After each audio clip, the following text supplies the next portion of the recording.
Lakini mimi nimekuwa pia afisa wa wakimbizi kwa miaka takriban 7.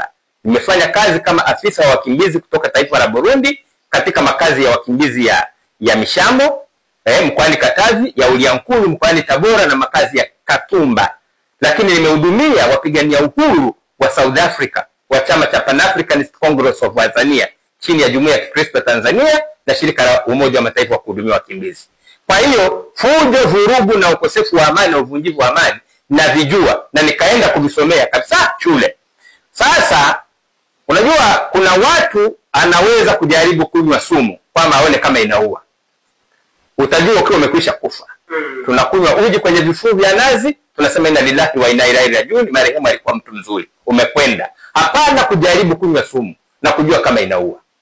Kwa hiyo ni muhimu umetaja Gen Z na watu wakaelewa na vijana kwamba attempts zozote za kusema tujaribu kuvunja amani zitakula kwao na zitakula kwa kila mtu, na hatutaki taifa letu liingie katika hali kama hiyo. Amani ni msingi mkubwa wa maisha yetu. Katiba yetu iliyoko sasa ya Jamhuri ya Muungano wa Tanzania imeeleza vizuri kuhusu misingi ya katiba, na mojawapo ya msingi wetu wa katiba ni amani. Ni amani. Na sisi katika kuishi kwetu, maisha yetu ya kila siku yanawezekana vizuri kwa sababu ni taifa lenye amani.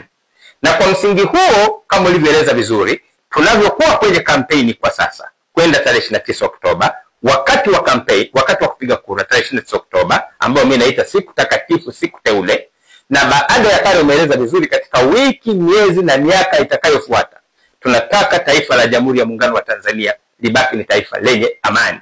Na kwa msingi huo, nichukue nafasi hii kuwaomba na kuwasihi wa Tanzania kwamba tusifanye mzaha na masuala ya amani.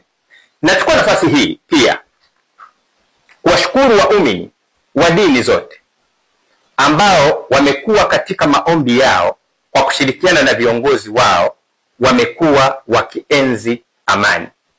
Utafahamu waandishi wa habari kwamba kama wewe ni Mkristo, kitabu unachokitumia ni Biblia Takatifu. Biblia Takatifu kutoka kitabu cha Mwanzo mpaka Ufunuo wa Yohana kinaongelea amani. Kote utakako kwenda utakuta ni amani, amani, amani. Ukisoma Injili ya Yohana sura ya 20 mstari wa 21, maandishi yanasema, kisha Yesu akawaambia tena, amani iwe kwenu. Hiyo ni Biblia ambayo Wakristo wanatumia. Ni jambo kubwa sana hili, amani iwe kwenu. Hilo ni jambo kubwa sana. Katika dhehebu ninalo ni abudu mimi, tunapoanza ibada mpaka tunapomaliza ibada, mimi ni Mkristo, tunaongelea amani.